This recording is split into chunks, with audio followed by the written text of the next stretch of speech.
Oi, amados, paz e graça, por nós aqui de novo. Agradeço aí mais uma vez todos aqueles que têm participado aí do nosso tempo, da nossa live. Agradeço as manifestações, as mensagens que eu tenho recebido.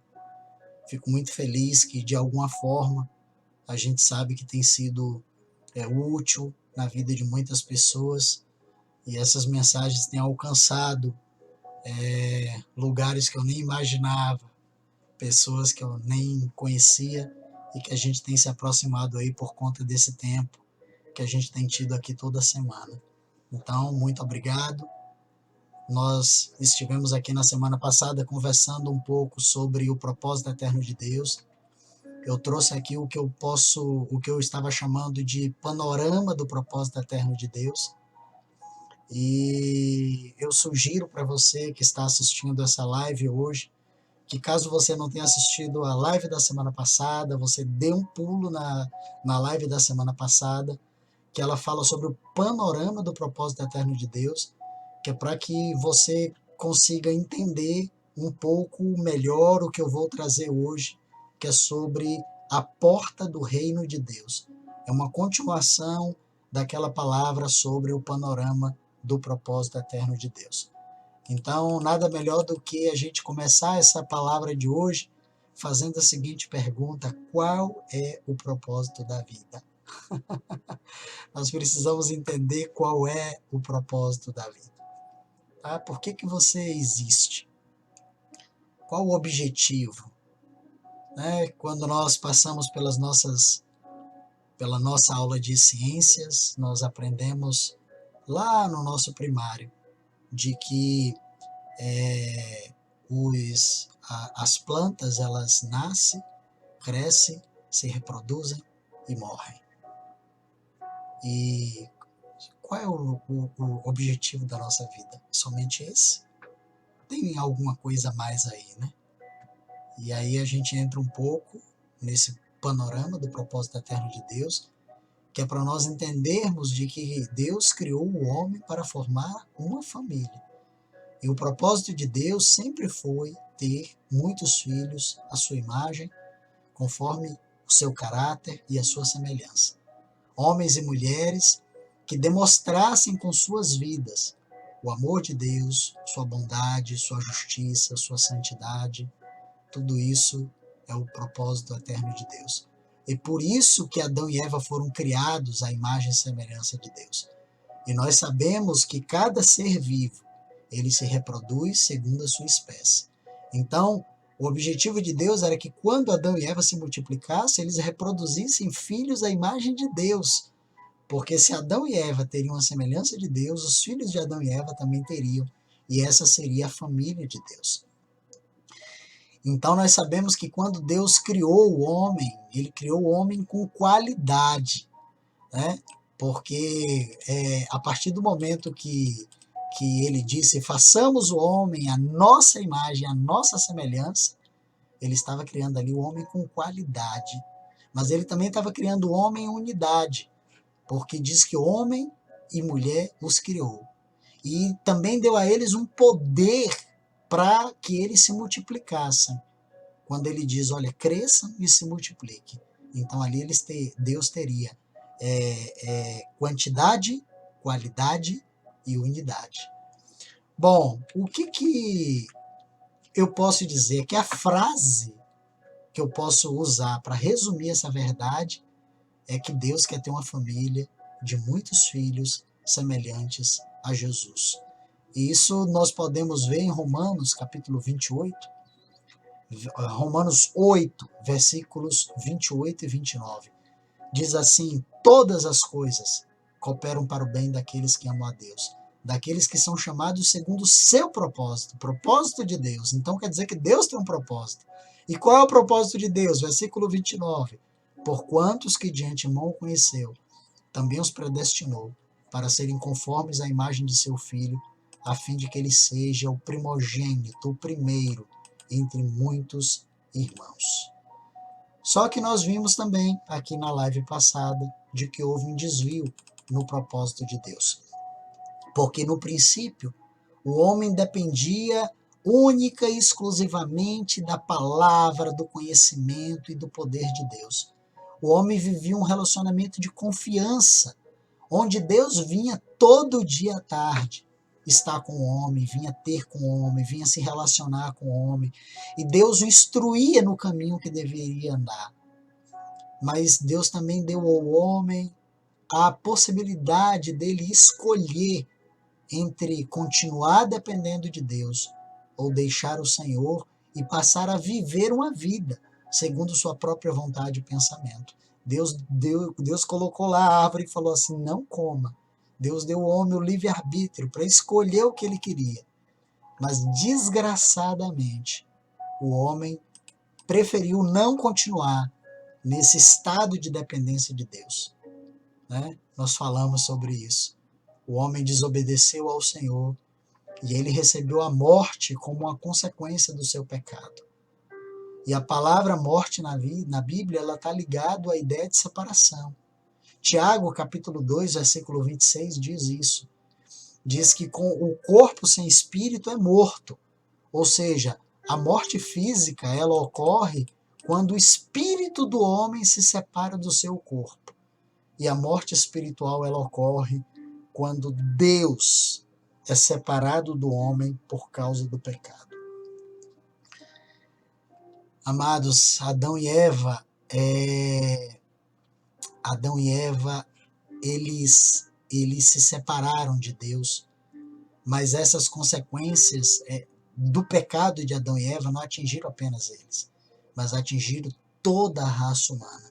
Porque da mesma forma que o homem ele poderia ter gerado pessoas, famílias, filhos, à semelhança de Deus, a partir do momento que eles pecaram, eles geraram filhos ao seu caráter, à sua imagem, à sua semelhança. E essas pessoas elas não tinham mais o caráter de Deus. Por isso que a humanidade se tornou corrompida pelo pecado e se tornou inútil para o propósito de Deus.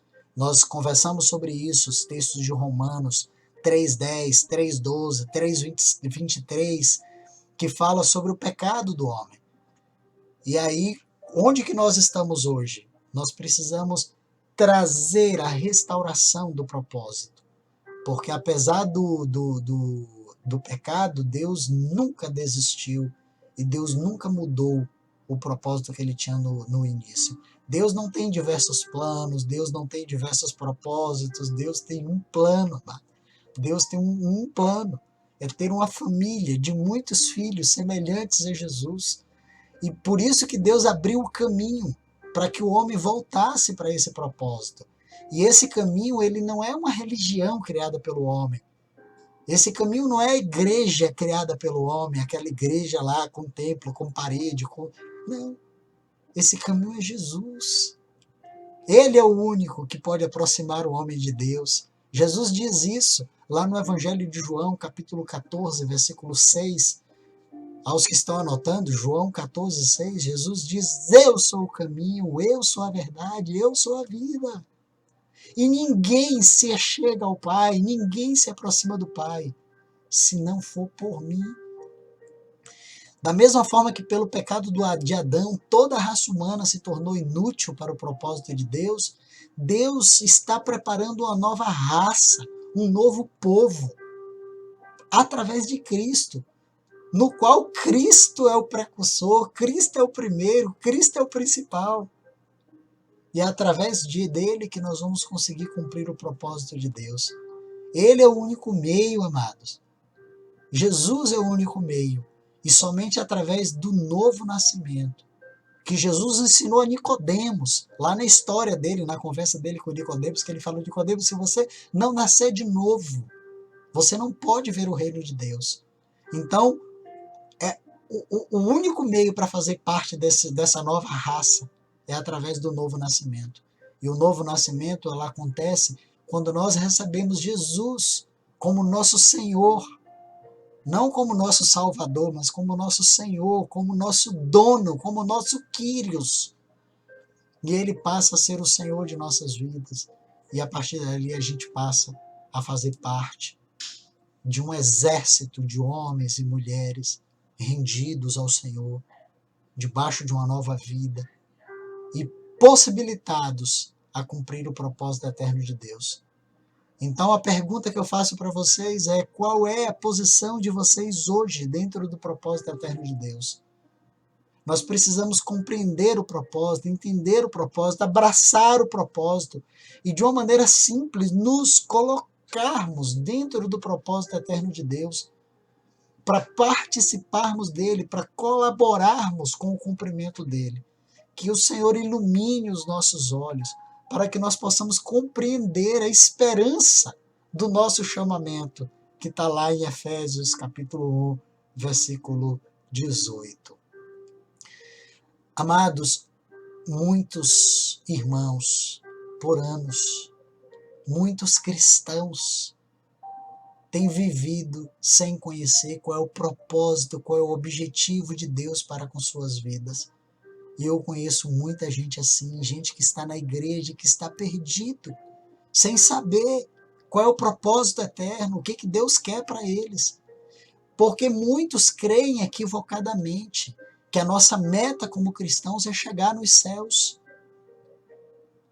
E veem a Bíblia com um enfoque humanista, colocando o homem no centro, e concluem que o propósito eterno de Deus é a salvação do homem.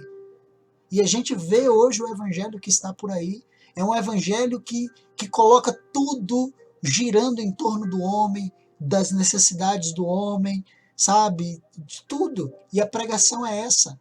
A pregação é dizer assim: olha, Deus quer lhe salvar, Deus quer salvar o homem, Deus quer abençoar o homem, porque Deus ama o homem, porque Deus quer abençoar o homem, porque Deus quer dar uma família ao homem, porque Deus quer dar uma esposa ao homem, Deus quer dar filho ao homem, Deus quer dar um carro ao homem, Deus quer dar a chave do apartamento ao homem. Deus ama o homem, e a gente coloca o homem no centro. Essa é uma visão equivocada, amados, porque nós vemos o propósito eterno de Deus como se o homem estivesse no centro. Mas quando você compreende o propósito eterno de Deus, quando você compreende que não foi esse o propósito eterno de Deus, quando você entende isso, você entende de que o propósito eterno de Deus é ter uma família de muitos filhos semelhantes a Ele. O propósito é dele. Amados, o propósito é dele. É ter uma família semelhante a Ele. Tudo gira em torno dele, porque para Ele e por Ele são todas as coisas. Essa visão equivocada, ela ocorre porque a gente sempre achou de que o propósito eterno de Deus começou com a queda do homem. Não foi, amados. Se o propósito eterno de Deus começou com a queda do homem, o homem está perdido. Está perdido. E a salvação do homem começa a se tornar aqui o centro do propósito eterno. Isso é um erro. Se você for ler 1 Timóteo 2, 1 Pedro 3, João 3,16, você vai perceber isso. Nós não podemos confundir aquilo que Deus deseja com propósito. Deus deseja que o homem seja salvo, mas não é esse o propósito eterno de Deus. O propósito não surgiu com a queda do homem. O propósito é algo que já estava no coração de Deus antes da fundação do mundo. Está escrito lá em Efésios, capítulo 1, versículos 4, versículo 11. Diz que o propósito de Deus foi antes da fundação do mundo. Olha, vamos parar aqui para pensar o seguinte. Se antes da fundação do mundo, Deus tinha o propósito de salvar o homem, e Deus fez o homem com esse objetivo de salvar, então Deus é cúmplice do pecado? É isso que vocês estão me dizendo? Deus necessitava então que o homem pecasse para ele poder cumprir o propósito dele. E quando Deus disse para o homem: não coma desse fruto, na verdade ele queria que o homem comesse, ele queria que o homem pecasse, e ele precisava que o homem ficasse perdido em trevas, que era para ele poder aparecer e dizer assim: vim cumprir o meu propósito de salvar você. Amados, claro que não! Claro que não! A intenção de Deus ao criar o homem era ter uma família de muitos filhos parecidos com Jesus. A intenção de Deus, quando criou o homem, era de ter uma família, de que a terra se enchesse da glória de Deus. Essa era a intenção de Deus. Era criar Adão e Eva parecido com ele, e Adão e Eva iriam criar filhos parecido com ele, e ele teria uma terra inteira, cheia de pessoas, expressando a glória dele, a bondade dele, a justiça dele, a santidade dele. Mas aí o que aconteceu? O pecado interferiu. Todos nós conhecemos essa história. O pecado de Adão, ele foi uma intromissão violenta e diabólica no propósito de Deus. E por meio do pecado de Adão, o homem se tornou culpado. Falamos sobre isso aqui na semana passada. O homem se tornou alvo da ira de Deus. O homem se tornou merecedor de um castigo eterno. O homem foi expulso da presença de Deus e ficou sem comunhão com Deus. Porque o salário do pecado é a morte. Mas houve uma consequência ainda maior. O problema não foi apenas que o homem se tornou culpado diante de Deus, mas o problema também é que o homem se estragou. Se estragou, amado. Vamos ver isso agora. Queria mostrar isso para você, mas eu preciso que você entenda isso. De que Deus tem um propósito, e de que o propósito eterno de Deus não é salvar o homem. Deus não quer que a gente receba Ele como nosso salvador pessoal. Deus quer que a gente receba Ele como nosso Senhor, como dono de nossas vidas. Como Pai, porque o propósito de Deus é ser Pai, é ter uma família de muitos filhos semelhantes a Jesus. E aí o homem pecou, e aí Deus precisava mandar Jesus para corrigir essa falha que o homem cometeu e colocar o homem de volta na possibilidade de cumprir o propósito eterno. Vamos ver isso aí na prática.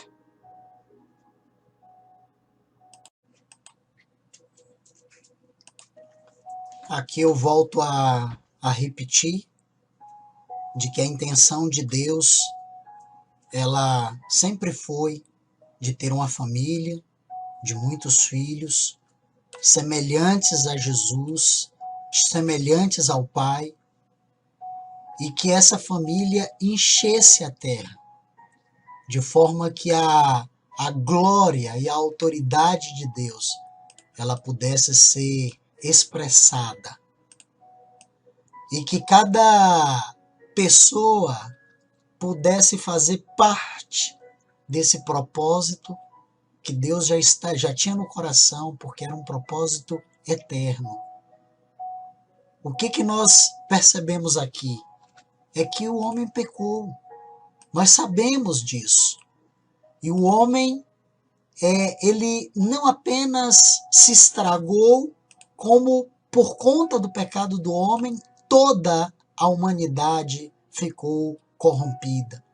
Nós lemos aqui os textos de Romanos, que falam que o homem se tornou inútil, uma criatura inútil, não tinha mais condições de agradar a Deus, porque estava morto para Deus, estava inútil para cumprir o seu propósito.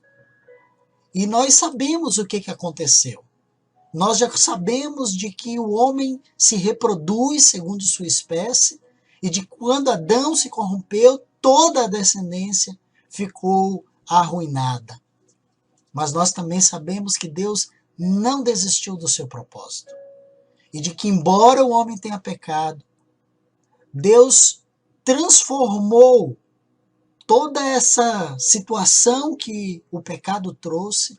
Deus conseguiu transformar isso através de Cristo, fazendo com que o homem tivesse uma nova oportunidade de retornar ao propósito eterno. Dando continuidade aqui, a gente chega no ponto que nós chegamos aqui na semana passada, que é na porta do reino. Qual a forma que Deus encontrou para restaurar todo o propósito? Através de Cristo. Somente através de Cristo nós conseguimos sair dessa situação de afastamento de Deus, de morte espiritual, para nós retornarmos ao propósito eterno de Deus.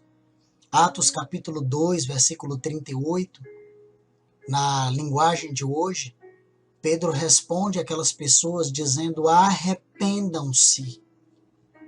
Ali entra arrependimento. E cada um de vocês seja batizado. Ali entra o batismo nas águas, em nome de Jesus Cristo, para que os seus pecados sejam perdoados e vocês receberão de Deus o Espírito Santo. Então eu posso dizer que a porta do reino é arrependimento, batismo nas águas e o dom do Espírito Santo. Então, o que é arrependimento? O nosso maior problema, amados, não está nas coisas erradas que fazemos, mas sim na nossa atitude interior de independência e de rebelião. A grande pergunta que resume tudo isso que nós estamos conversando hoje é: por que a laranjeira da laranja e a macieira da maçã? Pode parecer pegadinha, pode parecer ensino de primário, mas na verdade é um princípio criado por Deus quando Deus criou o mundo. Gênesis capítulo 1, versículo 11, Deus diz assim: produz a terra erva verde, erva que dê semente, árvore frutífera que dê fruto segundo a sua espécie. No livro de Gênesis, ainda no versículo 24, diz: Deus produz a terra alma vivente conforme a sua espécie, gado e répteis e feras da terra conforme a sua espécie. Gênesis 5:1 diz: este é o livro da geração de Adão. No dia em que Deus criou o homem, a semelhança de Deus o fez. Ou seja, Deus criou um filho segundo a sua espécie. Mas esse filho se perdeu. Pecou. Em Gênesis 5:3 diz: Adão viveu 130 anos e gerou um filho à sua semelhança, conforme a sua imagem. E aqui você percebe que Adão já não estava mais gerando filhos à imagem de Deus, mas estava gerando a sua própria imagem. Amado, é um princípio criado por Deus. Laranja vem da laranjeira, maçã vem da macieira, porque Deus criou esse princípio. Adão, como homem perdido, não podia criar filhos que fossem semelhança de Deus. Exatamente por isso nós estamos aqui. Exatamente por isso a situação que nós temos hoje. Nós olhamos para o homem, para o ser humano. E esse homem que eu estou mostrando para você não é o homem que aparece na televisão. Este sou eu, amado. Este é você. A nossa natureza hoje ela é assim. Uma natureza de ira, uma natureza de violência, de avareza, de embriaguez, de fofoca, de inveja, de mentira, roubo, adultério. Essa é a nossa natureza. E nós não somos assim porque nós escolhemos, nós somos assim porque a nossa natureza ela é uma natureza afastada de Deus. A nossa raiz, ela é uma raiz de independência. E por isso que essa raiz de independência produz todas essas coisas. Porque a raiz de independência é a atitude que eu tenho. Uma atitude de estar longe de Deus. Uma atitude de não aceitar, de não permitir que Deus seja o meu dono, o meu Quírios, o meu Pai, o meu Senhor.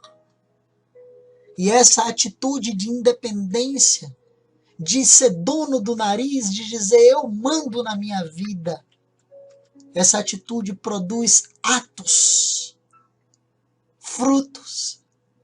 desagradáveis, amargos. E nós não conseguimos mudar isso. Porque do que vai adiantar você cortar alguns frutos se você não consegue resolver a questão fundamental, que é a raiz? E todas as vezes, quando chega no final do ano, nós prometemos para nós mesmos de que nunca mais faremos aquilo. Mas no dia 1º de janeiro, nós voltamos a fazer tudo de novo. Sabe por quê, amados? Porque o fruto, ele é produzido de acordo com a raiz.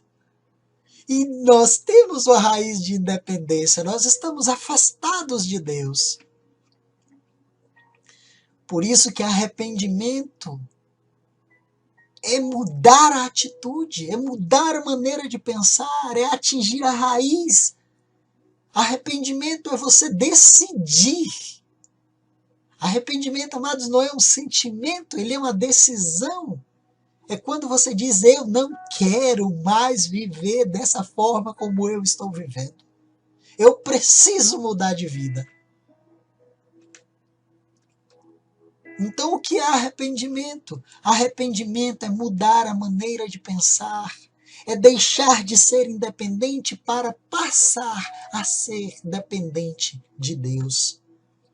É deixar de fazer o que eu quero para fazer o que Deus quer e o que Deus espera de mim. Quando mudamos de atitude, mudam os nossos atos, porque muda a raiz. Aí, a partir do momento que eu deixo de ser independente de Deus, os frutos eles passam a mudar. Por isso eu queria mostrar aqui para você os 3 tipos de homens. O primeiro homem, eu vou chamar ele de incrédulo. Este é um homem que trabalha, tem lazer, tem casa, ele estuda, ele junta dinheiro, ele tem famílias, ele tem amigos. É um homem comum, amados, como eu e você. Mas por que eu chamo ele de incrédulo? É alguém que não tem interesse em Deus. Não é alguém que não crê, ele não tem interesse em Deus. Ele não crê que Deus possa mudar a vida dele. Qual é o problema desse homem? O problema desse homem é que ele governa a própria vida e ele vive para si mesmo. Ele manda no dinheiro dele, ele manda na casa dele, ele manda no trabalho, ele manda nos amigos, ele manda na família, ele manda em tudo. Ele decide como ele quer viver. Amados, eu vim desse homem. Eu vim daí. Eu era um homem que mandava na própria vida, eu mandava no meu nariz. Eu decidia o que era melhor para mim. Eu não tinha interesse em Deus. Eu não tinha interesse que Deus mandasse na minha vida. Mas aí me apresentaram um segundo tipo de homem, que é o religioso. Que é um homem que também tem casa, que também estuda, que também guarda dinheiro, que também tem família, que também tem amigos e também trabalha. Mas este homem tem Deus. Este homem tem Deus. E aí você vai olhar para mim e você vai dizer assim, ele é melhor que o incrédulo. Amado, ele acredita em Deus, ele ora, ele canta, mas Deus é um quebra-galho. Deus está ali só para abençoar ele. Deus está ali só para dar as coisas que ele quer. Este homem, ele é igualzinho um incrédulo. Este homem diante de Deus é igual o outro. Porque é ele que governa a própria vida, é ele que manda nele, ele vive para ele mesmo. Este homem tem Deus, mas Deus é apenas um crucifixo pendurado no pescoço dele, que quando ele precisa, ele beija, ele faz sinal da cruz, ele diz que ama Deus, Ele lembra de Deus nos momentos mais difíceis, nas enfermidades, nas dificuldades, na falta de dinheiro, quando a morte está batendo na porta dele, a doença. Mas ele manda na vida dele. Aí me apresentaram o terceiro tipo de homem, que é o discípulo de Jesus. Este homem tem casa também estuda, também tem guarda dinheiro, também tem família, também tem amigos, também trabalha, mas o centro da vida dele é Cristo. E Cristo governa a casa dele. É Cristo que dita a ele qual é o comportamento dele nos estudos, como que ele deve manejar o dinheiro. É Cristo que diz como é que ele tem que ser na família. É Cristo que controla ele, Cristo que abençoa ele, Cristo que direciona ele, Cristo. Ele está ali, você vê que ele está, mas Cristo manda nele, porque Cristo é o Rei. Cristo é o Senhor da vida dele. Este homem é um discípulo. Ele não vive mais para si mesmo. Ele vive para Deus. Toda a vida dele está estruturada em função da vontade de Deus. E Jesus é o Senhor da vida dele. No dia que me apresentaram esses três tipos de homem, eu falei, eu sou um incrédulo. Porque eu posso crer em Deus, mas eu vivo como se eu não cresce. Porque o incrédulo não é apenas o que não crê em Deus, é aquele que vive como se não cresce. Ele vive a vida dele de uma forma como se ele não cresce em Deus. E eu era esse homem.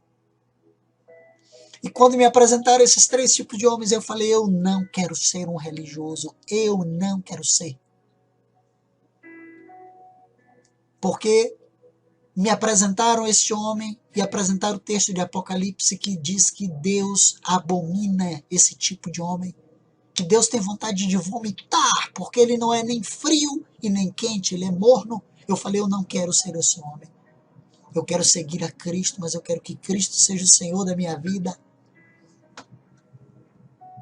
E foi assim que eu entrei no reino. Então, qual é a porta do reino? Arrependimento, batismo nas águas e o dom do Espírito Santo. Nós lemos o texto de Atos 2, 37 e 38. E como que nós passamos pela porta do reino? Amados, eu era este homem independente de Deus, era um homem natural. Eu era um homem violento. Eu era um homem que me converti aos 15 anos de idade, mas já com quadro de embriaguez,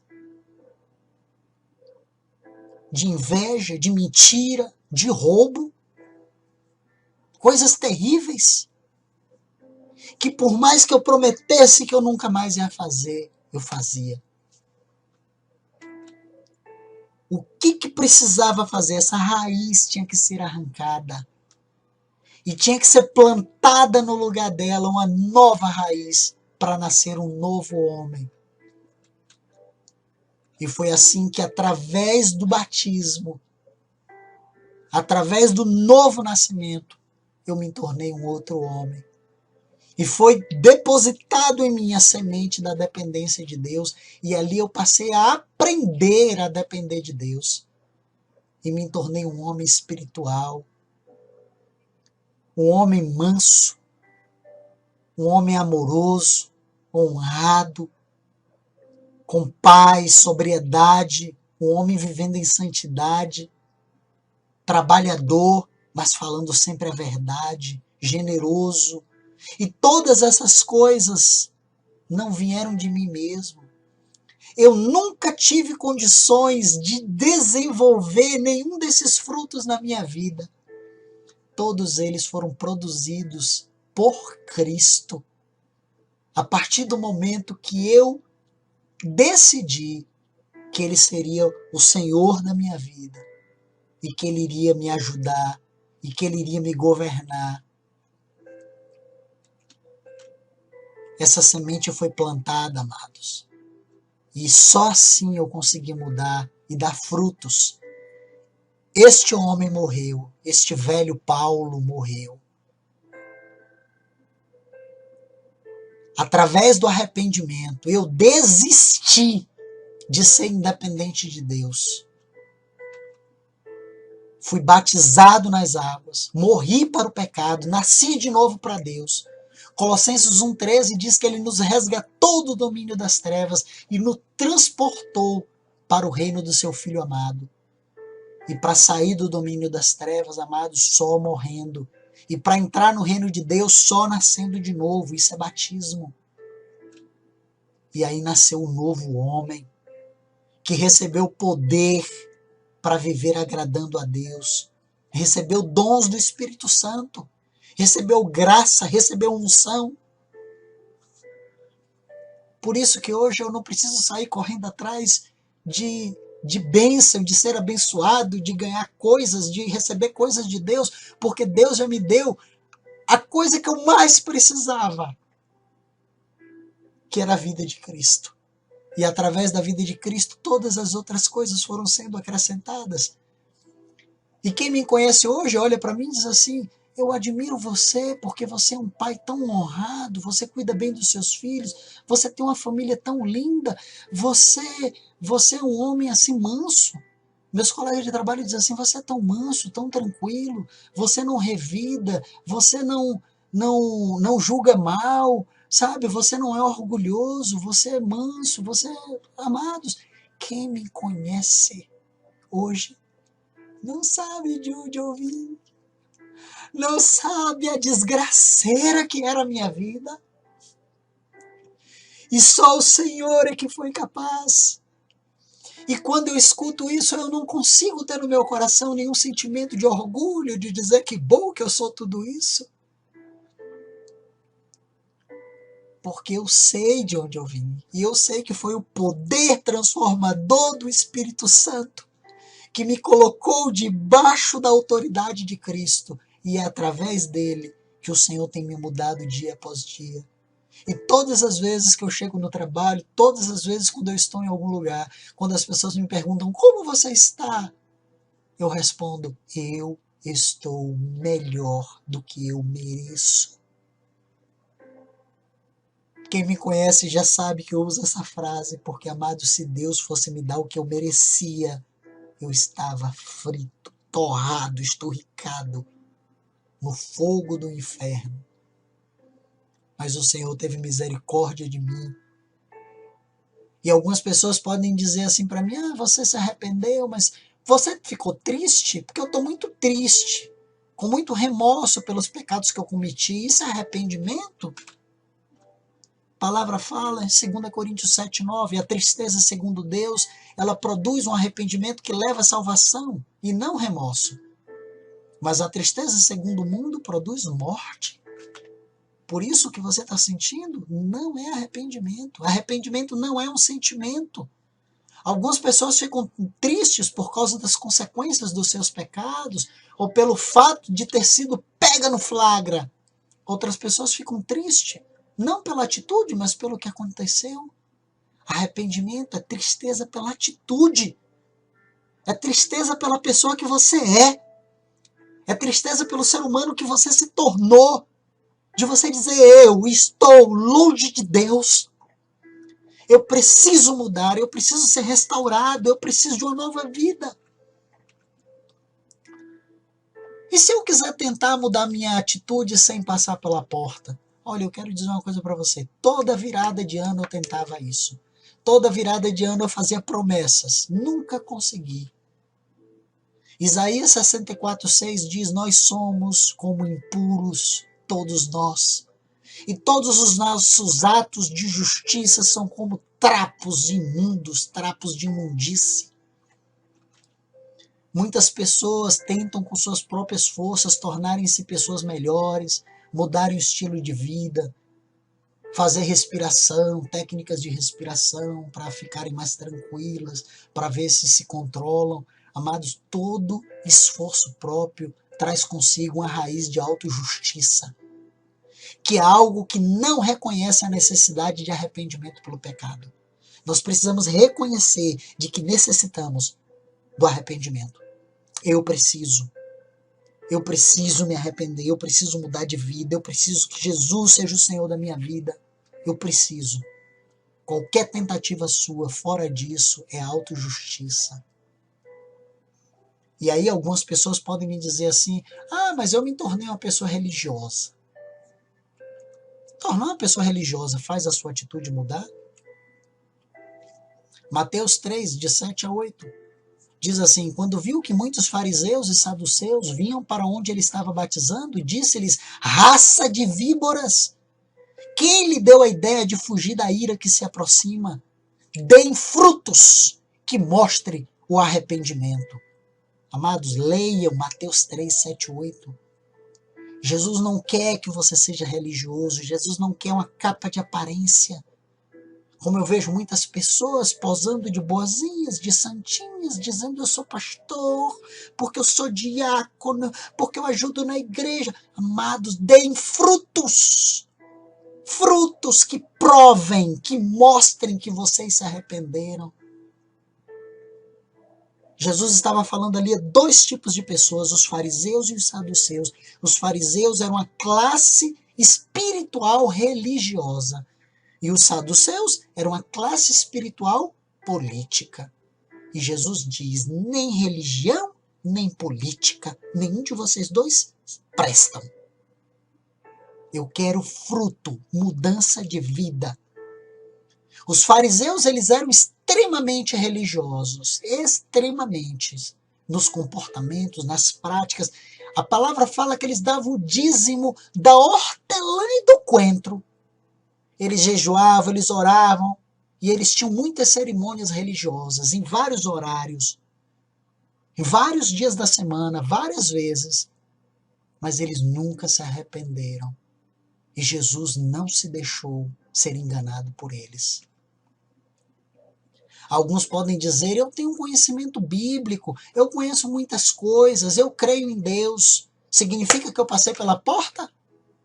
Tiago 2,19 diz assim, você crê que existe um só Deus? Parabéns! Até os demônios creem e tremem.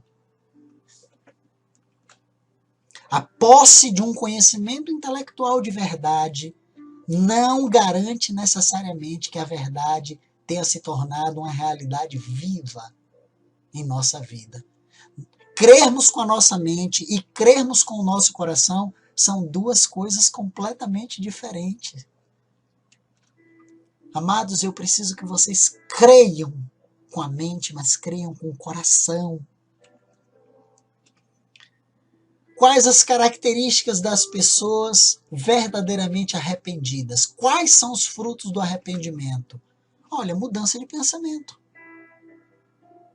A pessoa que se arrependeu, ela muda de pensamento. Ela condena agora o que ela aprovava antes.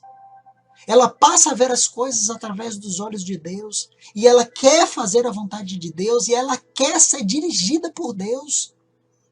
Ela sente tristeza pelos pecados que ela praticava antes. E agora ela detesta esses pecados. Ela abandona toda a vida de independência em que antes ela se apoiava. Ela crê exclusivamente em Jesus Cristo. E ela produz frutos dignos de arrependimento, mudança de vida. Ela diz, eu não quero mais isso para mim, agora eu quero nova vida. E aquilo que ela praticava antes, ela passa a detestar. E ela passa a depender de Deus. Senhor, o que o Senhor quer de mim na minha família? Qual é o tipo de marido que o Senhor quer que eu seja? Qual é o tipo de uma esposa que o Senhor quer que eu seja? Senhor, recebi meu salário, o que o Senhor quer que eu faça com o meu dinheiro? Aonde que o Senhor quer que eu invista? O Senhor quer que eu ajude aqui? O Senhor quer que eu faça isso? O Senhor quer que eu gaste com isso? Senhor, o que o Senhor quer que eu faça com os meus filhos? Qual é a melhor maneira de criar os meus filhos? Ela passa a depender de Deus em todas as coisas. Amados, eu queria fechar aqui com Atos 2:38. Arrependam-se.